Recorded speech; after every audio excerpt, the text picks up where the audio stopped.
はい、井上ゼミです。今回のテーマはこちらになります。内臓脂肪の基本ということで、これはもう早速テキストの紹介いきましょう。今回扱うテキストはこちらになります。前川聡さんの書かれたゼロから知りたい内臓脂肪の教科書というね、こういった本になります。はい。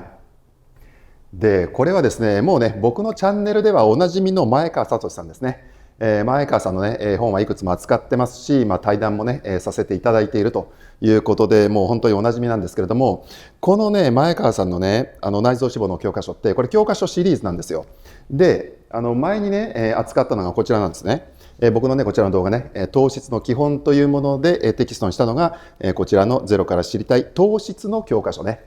こちらなんですね。なので、これ教科書シリーズで、これ2冊目なんですよ、今回。第2弾ということでね、今回は内臓脂肪ということで、内臓脂肪に特化したお話をされているんですけれども、で、今回はこれ前川さんからお声掛けをいただきまして、で、今度この本を出すので、ぜひ井上ゼミで紹介してほしいというね、ことをいただきましてですね、で、しかもこの本まで送っていただいたんですよ。で、それはね、ちょうどこの発売ちょっと前ですかね、そのぐらいに送っていただいて、で、僕もざっとこう目を通してですね、目を通したというかめちゃくちゃ読み込んだんですけれども、これがね、面白かったわけですよ。だからね、前のこちらのね、糖質の教科書ね、これね、めちゃくちゃわかりやすかったんですよ。で、しかもゼロから知りたいっていうこと書いてあるでしょ。だから、ゼロから全く知識ない人でもめっちゃわかりやすいんですよ。で、今回もこのシリーズで内臓脂肪ね、僕あんま内臓脂肪に関してはそんな関心なかったんですよ。なので、全然ね、今まで内臓脂肪に関するね、本は読んでなかったんですけれども、今回これ読んでめちゃくちゃ勉強になりましたね。ああ、これ読んでよかったな、みたいな感じになったんですよ。そう。だからこれは知識としてもゼロからね、僕もゼロからの人だったんだけど、もう知識としてもものすごい吸収できるし、で、しかも脂肪っていうと自分ごとになりますよね。だから自分の脂肪ってどうなってるんだろうっていうね、そういったところを知る、そしてどういうふうにしていけばいいんだろうっていうね、この実践にも結びつくというところで、この本は読んでよかったと思いますね。これめちゃくちゃわかりやすくて面白かったです。で、今言ったようにね、僕はあんまり内臓脂肪に関しては関心がなかったんだけど、高齢者の方にこの内臓脂肪の話をしてみたんですよ。今度この本をね、扱ってね、内臓脂肪の話をしますっていうことを言ったら、意外に関心あったんですよ。僕その人、そんな見た目に太ってないから、あんまり内臓脂肪とか脂肪に関する話って関心ないのかなというふうに思ってたんですけど、意外に関心あったんですよ。だから、なんか僕はそこから思ったのは、特に中高年とか高齢者、中高年以上ですね。中高年以上の人は、特に男性が多いと思うんだけど、意外に脂肪を気にされている方、体脂肪ですよね。特にお腹周りについた脂肪ですよね。これを気にされている方多いんじゃないかなってことを思ったんですよ。だから特にそういった人たちにとっては、この本はめっちゃわかりやすいと思います。ということで今回はこの内臓脂肪のお話をするんですけれども、僕は過去にですね、前川さんのね、テキストを扱った動画いくつか作ってまして、で、さっき言ったこちらですね、糖質の基本。で、それからあとはこちらね、糖質の新常識ってやつね、こちらもやっていて、で、あとはですね、こちら、ヤブ患者になるなっていうね、これはですね、健康医療系ですね。そういったテーマのお話なんですけれども、これはね、病気とか癌に関してもね、かなり詳しくお話をされている本なんだけれども、こちらを扱ってこの動画作ってるんですね。はい。ということで、この過去動画3つと、で、それからあとこちら、対談動画ですね。こういったものでね、いろいろありますので、皆さんね、よかったらこちらもご覧いただきたいと思います。で、今回はね、こちらの内臓脂肪のお話は3回に分けたいと思います。で、まずね、今回は基礎編というね、ことで基本的なことをお話しします。で、2回目では病気編ということでね、この内臓脂肪がね、もういろんな病気と関連してるんで、そういった関連する病気の話をしたいと思います。で、3つ目で改善編ですね。どういうふうにしたら内臓脂肪から来る病気を改善できるのか、そして内臓脂肪を減らすことができるのかというね、そういったお話をしたいと思います。ということでね、今回はめちゃくちゃ面白い話になってるんで、ぜひこの3話続けてご覧いただきたいと思います。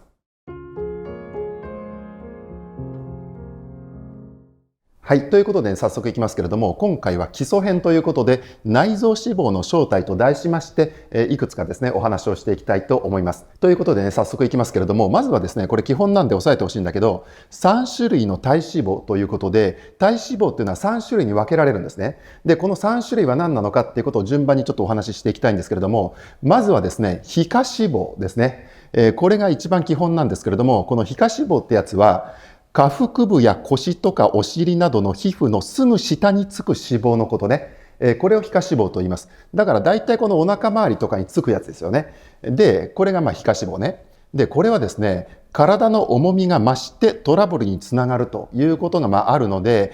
この皮下脂肪もね、増やしすぎてはいけないということがあるんですけれども、これ一方で皮下脂肪っていうのは体温の維持とか内臓とか骨を保護するっていう、そういった役割機能があるんですね。なので皮下脂肪に関してはこういった役割機能がちゃんとあるということね、ここは一つ押さえてほしいと思います。で、皮下脂肪のまだ特徴があるんですけれども、皮下脂肪はですね、つまめるムチムチお腹ということで、皆さんね、今お腹周りね、これお肉ちょっとつまんでみてください、ここ。僕もね、これお肉つまめるんですよ。だいたいつまめるんで、だいたいこのぐらいあるんだけど、つまめるっていう特徴があるんですね。だからつまめたらそれは皮下脂肪です。それ皮下脂肪。だから僕もつまめるお肉があるんで、これは僕の皮下脂肪なんですね。そう。なので、このつまめるっていう特徴がありますね。で、それから少しずつ蓄積されて減りにくいというような特徴があります。だから、なかなかですね、皮下脂肪っていうのは減りにくいんですよ。減らそうと思ってもね。こういった特徴があります。はい。で、それからあとはですね、皮下脂肪は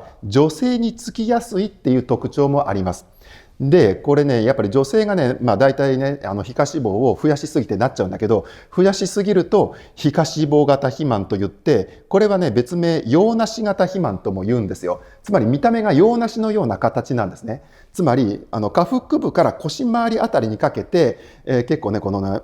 太っていくというようなね、肥満体型になっていくんで、洋梨型であるということで、洋梨型肥満というふうに呼ばれるわけですね。で、これなんでね、女性には皮下脂肪がつきやすいかっていうと、子宮や卵巣を守るために女性ホルモンであるエストロゲンが皮下脂肪を厚くして女性らしい丸みを帯びた体型を作るからなんですね。で、逆に内臓脂肪をつきにくくするというような働きもあるんですよ。なので女性の場合はこの女性ホルモンのエストロゲンの減少とともに子宮や卵巣の周囲に内臓脂肪が蓄積しやすくなるというようなことがあるんですね。だから最初はね、子宮とか卵巣を守るために女性ホルモンがね、普通に働いている時っていうのは、分泌されている時っていうのは、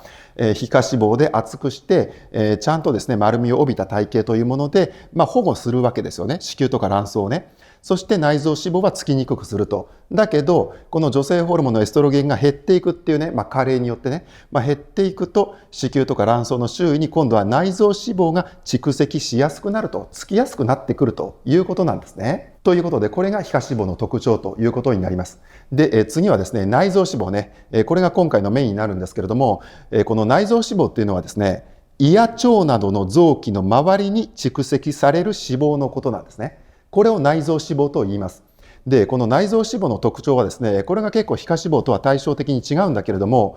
まずはですね、これね、エネルギーに変換される脂肪で溜まりやすく減らしやすいというような特徴があります。だからここがね、全然皮下脂肪と違うんですよね。内臓脂肪は溜まりやすいんですよ。だけども減らしやすいということでもあるわけね。ここが一個特徴ね。で、なんでこれ溜まりやすく減らしやすいかっていうと、その理由はエネルギーの出し入れをしやすくするために多くの血管が通っていて血流が豊富だからだということなんですね。だからこれ結局胃とか腸っていうのはそういった臓器って血管が多いわけですね。だからその血管を通って脂肪が蓄積されやすいんだけれども、一方でエネルギーとして利用するために減らしやすいと、出ていきやすいというような特徴もあるんですね。で、それから次、つまめないぽっこりお腹ということで、ここがやっぱ面白いですね。内臓脂肪でぽっこりしてるお腹ってつまめないんですって。これつまめないんです。だから皆さんどうですか？今つまめます？これ。つまめなかったらそれは皮下脂肪ではなくて内臓脂肪の方なんですよ。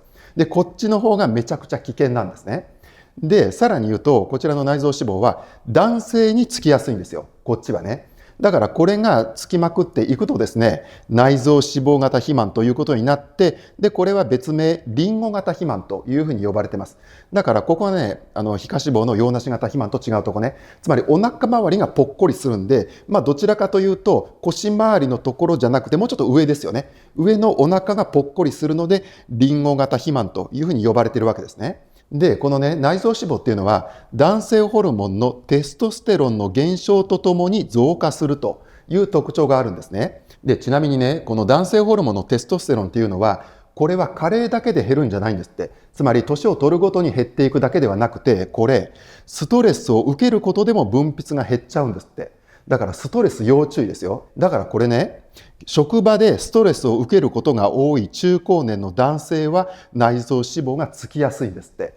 ね、ここでストレスが関係してるんですよ。面白いですよね。そう、だからね、今回これはね、特に食べ物が問題だって話になってくるんだけれども、ストレスが問題ということもあるんですね。そう、だからこれ中高年の男性、特にストレス多いと思いますよ、職場でね。そうするとますますね、テストステロンの分泌が減っちゃって、そして内臓脂肪がつきやすくなってくるというね、こういったことになってくるわけですよ。だからこういったところでも何としてでもストレスは避けないといけないですね。もう本当にストレスも肩のね、社会になってますからね。そう、ここは一つ押さえてほしいと思います。で、あとはですね、内臓脂肪はこういった特徴があります。日本人、東洋人は溜めやすいということですね。で、これはなんで溜めやすいかというと、日本人、東洋人はですね、インスリン分泌力が弱くて、皮下脂肪に溜めるのが苦手だからなんですね。だからこれ逆に言うと、西洋人はこの逆なんですよ。つまり西洋人はインスリン分泌力が高いので、皮下脂肪に溜めやすいんですね。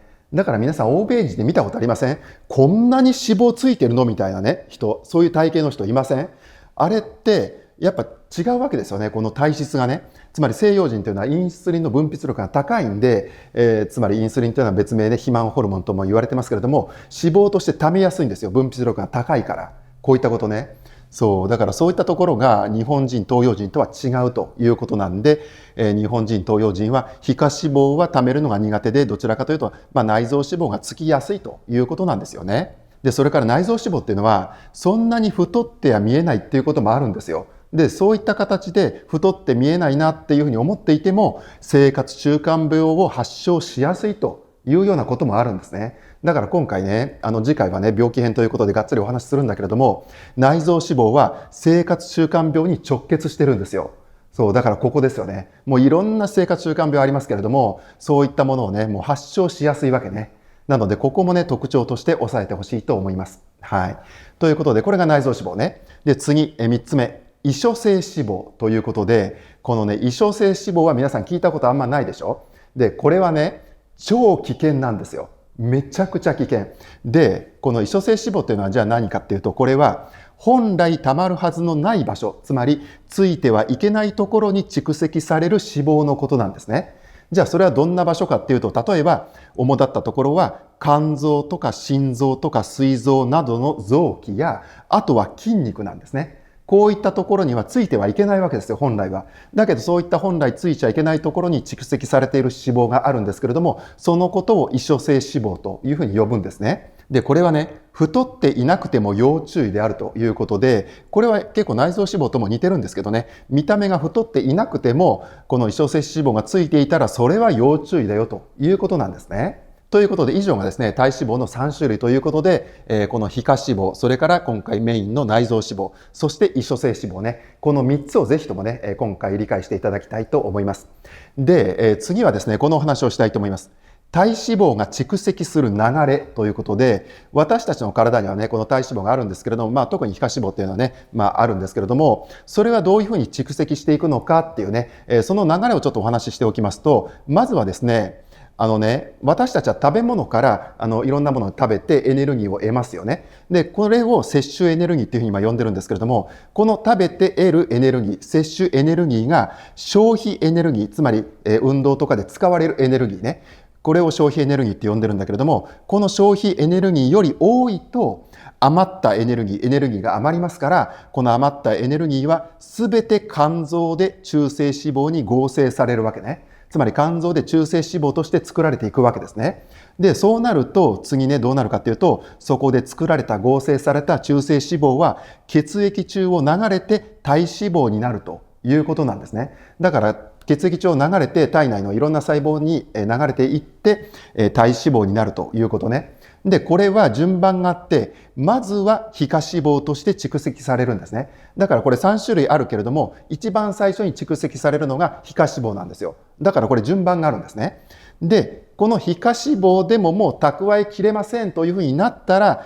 次は内臓脂肪として蓄積されるわけですね。つまりこっちね。なので皮下脂肪で蓄えてもそれでも蓄えきれないと、もう限界だというふうになったら、次は内臓脂肪という形で蓄えることになるわけですね。でそこで内臓脂肪にももう蓄えきれないと、もうここも限界だというふうになったら、次これなんですよ。異所性脂肪として蓄積されていくわけですね。だからこの今3種類紹介した順番で体脂肪はついていくということなんですよね。でここで押さえておきたいことは、こういった形で体脂肪は蓄積されていくんですけれども、最も体脂肪になりやすいのは糖質なんですね。糖質なんですよ。でなんで糖質かというと、エネルギー源にしかならないので、糖質はエネルギー源にしかならないので余りやすいんですね。余りやすいので最も体脂肪になりやすいわけですね。こういうこと。だから今回のね、この内臓脂肪の教科書っていうのは、教科書シリーズでいうと第1弾のこちらね、糖質の教科書ね、こちらの糖質の話とつながってるんですよ。そう、だからね、こちらはですね、もうぜひともセットで読んでいただきたいと思います。もうそれぐらい密接につながってます。はい。ということでですね、これがですね、体脂肪が蓄積する流れということになります。で、次、これを見ていきたいんですけれども、内臓脂肪蓄積危険度チェックということで、皆さんね、内臓脂肪、今回これがね、メインであって、これがね、結構厄介で危険なので、これが皆さんどのぐらい蓄積しているのかというね、この危険度チェックね、これを皆さんしていただきたいと思います。で、これはね、10点、全部で10点あるんで、これ皆さんどのぐらい該当するかっていうことをね、ここでチェックしてほしいと思います。で、まずはですね、これ、腹囲ってウエストね、このウエスト周り、お腹周りが男性85センチ以上で、女性は90センチ以上であるというね、これはおへそ周りのところですね。おへその上を測ったときに、男性は85センチ以上、で、女性は90センチ以上あるかどうかね。で、あったらチェックね。で、次。BMI が25以上ということで、これは簡単に自分で計算できて、計算はですね、体重キログラム割る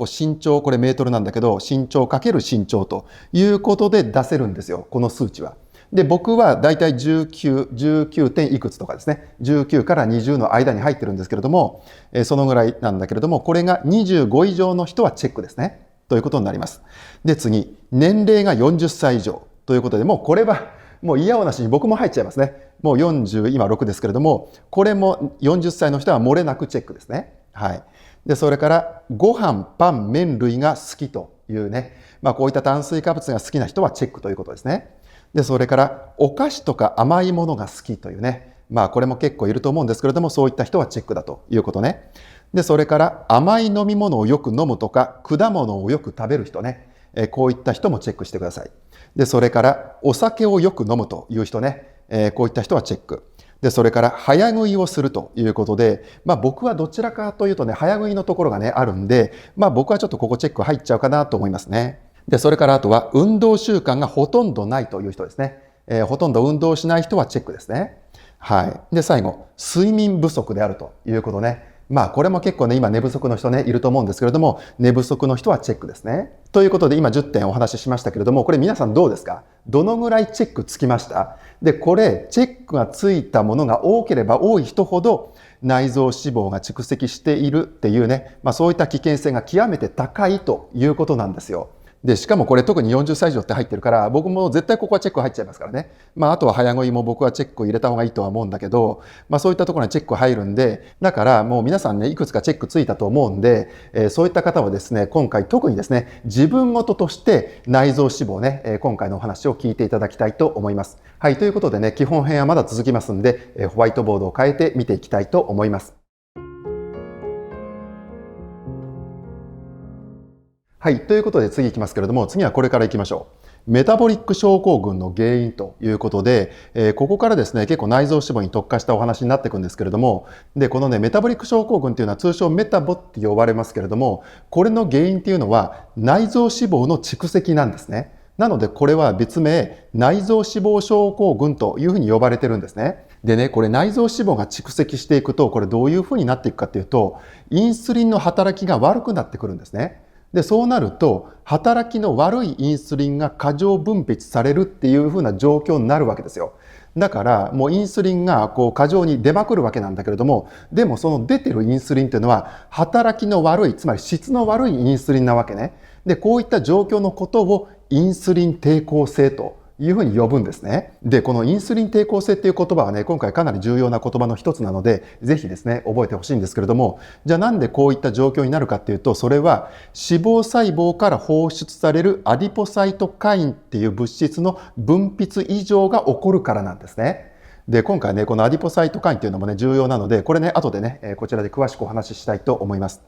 で、こういった状況でね、インスリン抵抗性が起こってくるんだけれども、じゃあその結果どうなるかっていうと、これいろんな生活習慣病を発症するんですよ。つまり、血糖値が下がらなくて、高血糖とか糖尿病になっていったり、あるいはインスリンの過剰分泌で交感神経を刺激して血圧が上昇するということが起きて、高血圧になったりもするんですね。で、あとは、血中の中性脂肪や小型 LDL コレステロールが増えて、そして HDL コレステロールが減って脂質異常症になるということね。だからこの辺はめちゃくちゃメジャーなとこですよね。高血糖、糖尿病、高血圧、脂質異常症っていうね。こういったものを引き起こすということなんですね。なのでここではね、このメタボの原因に内臓脂肪の蓄積があるということと、でその原因にインスリン抵抗性がある。でそのインスリン抵抗性を引き起こすのはアディポサイトカインの分泌異常であるというね、ここを一つ押さえてほしいのと、それからいろんなね生活習慣病にも直結しているというね、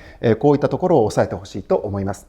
でそれから次行きましょう。内臓脂肪の測定方法ということで、皆さん内臓脂肪自分がどれぐらいあるか気になるでしょ。だからこれ測定方法ってどういうふうにやったらいいかっていうことも示されてまして、でこれ2つあるんですよ。で1つはですね、腹部 CT でお腹の断面を撮影することね。でこれが一番正確なんですって。これが一番正確で、このね腹部 CT をするとですね、もう正確な数値が出るわけですよ。でその数値で内臓脂肪面積っていうのがあって、この面積が100平方センチメートル以上であった場合は内臓脂肪型肥満と判定されるということなんですね。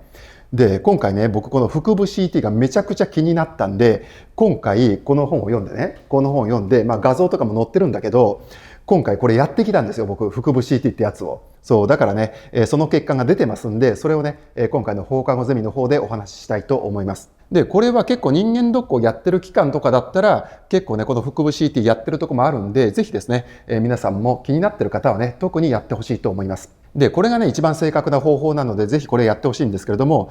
これやれないとかっていう場合はですね、ややちょっとアバウトなことになっちゃうんだけど、腹囲で確認するっていうもう一つの方法があります。で、これはどういうふうな、判定基準かというと、これさっきのチェックリストのとこで出たんだけど、ウエストが男性85センチ以上で、女性が90センチ以上、そして BMI が25以上だと、100平方センチメートル以上の可能性が高いということで、内臓脂肪型肥満じゃないかというね、そういった可能性が極めて高いということなんですね。で、こういったね、2つの方法があるんですけれども、一つ気をつけなければいけないのはですね、家庭用の体脂肪計ってありますよね。で、あれで測れちゃったりもするんだけれども、あれって誤差が結構大きいらしいんですよ。なので、あれで測る場合は、あくまで目安とすべきだということを言ってます。なので、家庭でできるということであれば、この体脂肪計で測った後に腹囲を確認してほしいですね。今言ったこの2つ目の方法ね。こちらは同時にやってほしいと思います。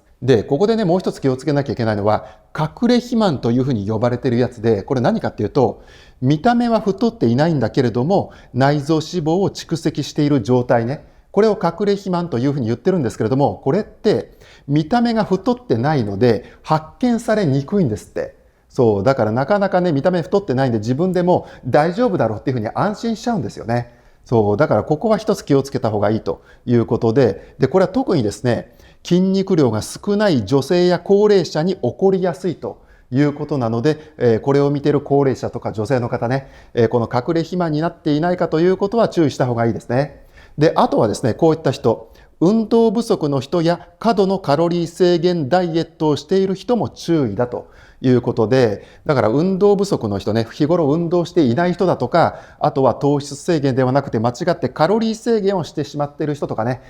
これも結構ね、一時期ね、カロリー制限ダイエットが流行ったということがあって、なかなかそれが頭から離れないということでね、カロリーを気にする人いるんですけれども、そういったダイエットをしている人は、こういった隠れ肥満になっている可能性もあるので要注意だということですね。で、この隠れ肥満っていうのに近いやつで、痩せメタボっていうのもあるんですよ。で、これは何かっていうと、腹囲は正常だけれども、高血糖、高血圧、脂質異常のうち2つ以上を生じている人ね。この高血糖、高血圧とあと脂質異常ね。この3つのうち2つ以上を生じている人は痩せメタボであるということなんですよ。で、この隠れ肥満も痩せメタボも近年増加傾向にあるということなので、ぜひですね、ここも押さえてほしいと思います。はい。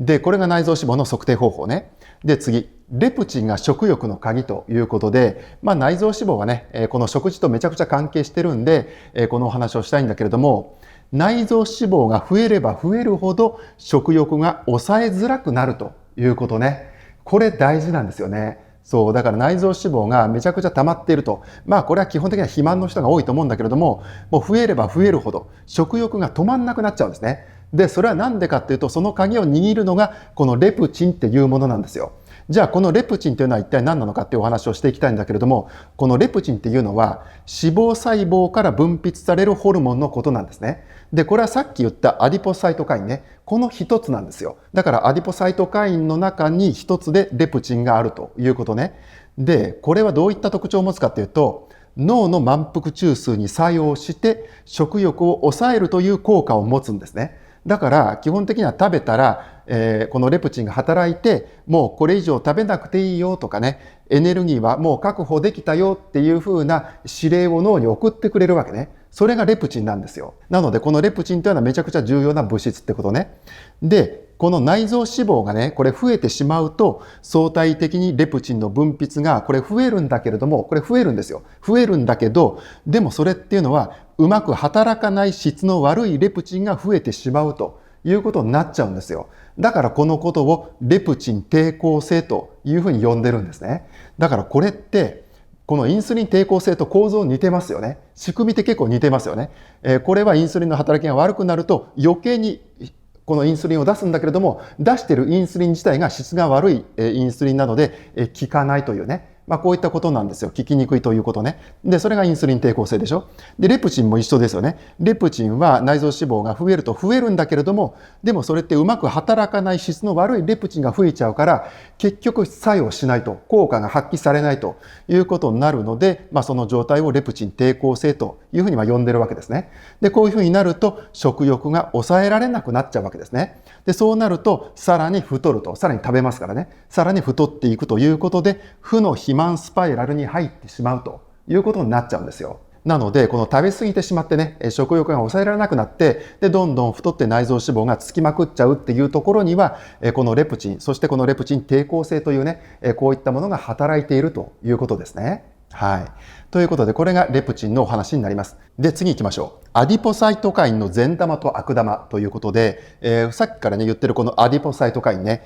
じゃあ、これは何なのかというお話をちょっとしたいんですけれども、このアディポサイトカインというのは、脂肪細胞から分泌される生理活性物質のことなんですね。で、これは健康に役立つ善玉と病気のリスクを高める悪玉っていうのに分けられているんですよ。で、それをね、ちょっと順番にお話ししたいんだけども、まずは善玉ね。で、これはね、メインのやつが2つあって、それは何かっていうと、1つはインスリンの効きを良くするアディポネクチンというもの。で、もう1つはさっき出てきた食欲を抑制するレプチンですね。この2つが善玉として挙げられています。で、悪玉はですね、3つ挙がってるんですけれども、これはどういったものがあるかっていうと、インスリンの効きを悪くするTNF-α というもの。で、そして動脈硬化を促進するPAI-1 というものですね。で、そして血圧を上昇させるアンジオテンシノーゲンというもので、これね、悪玉の名前がね、結構ね、覚えづらいんで、覚える必要はないと思うんだけど、一応ね、アディポサイトカインには善玉と悪玉というね、こういったものがあるよということね、これを押さえていただいて、で、さらに押さえてほしいことは、内臓脂肪が増加すると、悪玉が増加して善玉が減少するということですね。で、そうなってくると、生活習慣病を発症していくということになるわけですね。なので、この内臓脂肪が増えていって生活習慣病になっていくこの背景には、このアディポサイトカインというものが作用していて、で、それは善玉と悪玉に分けられるというね、こういったことがあるということをここでは理解してほしいと思います。ということで、ここではですね、特に知識的なね、お勉強という側面が強かったんですけれども、それだけ重要な用語が今回出てきたんで、特にインスリンのインスリン抵抗性と、あとレプチンとレプチンの抵抗性ですね。で、あとはアディポサイトカインね。この辺は押さえてほしいと思います。ということでね、内臓脂肪の話、もう一個続くんで、その続きのお話をしていきたいと思います。はい。ということでね、続きなんですけれども、基礎編はね、あと2点のテーマをお話ししたいと思います。で、次これですね。内臓脂肪は慢性炎症を引き起こすということで、これはですね、次回のね、病気の話につながるところなんですけれども、これね、まずはね、皮下脂肪をちょっと見たいんだけれども、皮下脂肪の脂肪細胞っていうのは、小型のまま増えるんですって。小型のまま脂肪細胞が増えていくということになるのが皮下脂肪ね。で、これがね、内臓脂肪は違うんですよ。内臓脂肪の脂肪細胞っていうのは、もともとある脂肪細胞が大型化するっていうような特徴があるんですね。だから、小型のまま増えていくんじゃなくて、もともとある脂肪細胞がどんどん大きくなっていくということなんですね。で、それが内臓脂肪の脂肪細胞なんですよ。だからそこが内臓脂肪と皮下脂肪の違うとこね。で、これね、大型化していくとどうなるかっていうと、炎症性物質がそこから放出されていくんですね。出ていくんですよ。で、そういったものが出ると、自覚症状のない炎症反応が長期にわたって続く慢性炎症が引き起こされていくわけですね。で、そうなると、血管壁にプラークができるということになるんですよ。つまり血管の内側が、内側に盛り上がっていく感じですよね。血管がね。そういった形で、言ったらどんどん狭くなっていくっていうことなんだけれども、血管壁にプラークができるということになるわけですよ。で、それが脳の血管であれば、やがて脳梗塞を起こすということになるし、それが心臓の血管であれば、心筋梗塞を起こすということになるわけですね。そう、なので内臓脂肪の脂肪細胞はこういった形で生活習慣病に直結していくということなんですね。で、ここからね、いくつか大事な点をお話ししたいんだけど、この内臓脂肪が蓄積していくと、感染症が重症化しやすいっていうのもあるんですね。だから新型コロナもね流行りましたけれども、感染症が重症化しやすいんですね。でそれは何でかというと、もともと慢性炎症があるためなんですね。だから言いましたよね、さっきね、長期にわたって続く慢性炎症があるわけですね。でしかもこれ自覚症状ないんでね、そうだから分からないわけですよ。分からないんだけれども、体内でこの慢性炎症が続いていて、でそこで感染症で感染した時にさらに重症化しやすいということになるわけですよね。でこれが一つね。でもう一つは、内臓脂肪の増加に加齢、つまり年齢がね重なっていくということで、加齢が加わるとどうなるかっていうと、病気のリスクが上がっていくということなんですよ。だからこれ例えばがんとか脳梗塞、心筋梗塞、あと糖尿病とか認知症ね、こういったものいろいろありますけれども、こういった病気のリスクが上がっていくということと、もう一つは老化が加速するというね、こういうこともあるんですね。でそれから次、加齢臭が悪化するっていうことで、これも結構皆さん気になるところだと思うんですよね。加齢臭ね。で、これなんで加齢臭が悪化するかっていうと、加齢臭の原因っていうのはノネナールっていう物質なんだけども、このノネナールは血中の脂肪が分解されてできるんですね。で、このノネナールってやつは皮脂とともに分泌されると加齢臭を引き起こしていくんですね。なので、内臓脂肪が増えると血中の脂肪が増えてノネナールも増えるということになるわけですね。だから加齢臭も悪化していくわけですね。で、これね、それとは逆に内臓脂肪を増やさないでいると、加齢臭とは無縁で、かつ若々しい容姿を保てるということになるわけですね。だからね、やっぱり加齢臭も気にされる方多いんでね、特に加齢臭を気にしている人は内臓脂肪を増やさないということね、これをやってほしいと思いますね。なので、ここで大事なことは、内臓脂肪を抑える生活習慣の改善ですね。でその中でも過食、特に糖質の摂りすぎには注意しましょうということなんですね。ということでね、内臓脂肪は慢性炎症を引き起こすということで、もう本当いろんな慢性炎症を引き起こしていって、でこれ詳しくはね、次回の病気編で見ますけれども、本当いろんな病気を引き起こすんで、ぜひね、ここは基本的なこととして押さえてほしいと思います。で、次最後これいきましょう。異所性脂肪の恐ろしさということで、この異所性脂肪って出ましたよね。溜まるはずのない場所に蓄積された脂肪ね。ということで、皮下脂肪、内臓脂肪、で3つ目が異所性脂肪であるというね。で、この異所性脂肪がこれ一番危険なんですね。超危険とということで、このお話をね、最後にしたいんですけれども、これ特にこの異所性脂肪が溜まりやすい場所が肝臓、心臓、膵臓、あと筋肉なんですね。で、この4つをちょっとお話ししますけれども、まずは肝臓。で、肝臓でこの異所性脂肪という形で脂肪が溜まるものを脂肪肝というふうに呼んでるんですね。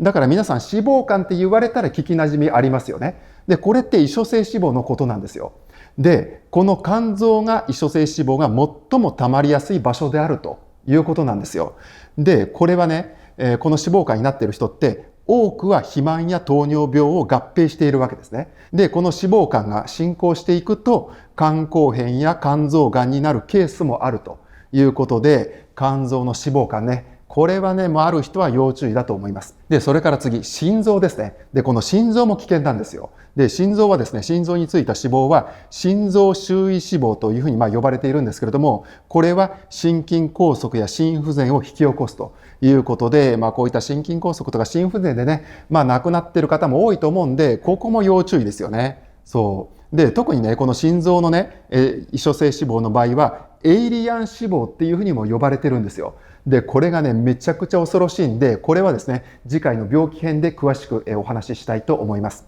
で、次、膵臓ですね。で、膵臓についた異所性脂肪は脂肪水というふうに呼ばれてます。で、この脂肪水がついてくると、インスリンが作れないっていうことになっちゃうんですよ。だからこれも結構やばいですよね。インスリンが作れなくなっちゃう。で、そうすると糖尿病を発症していくということにつながっていくわけね。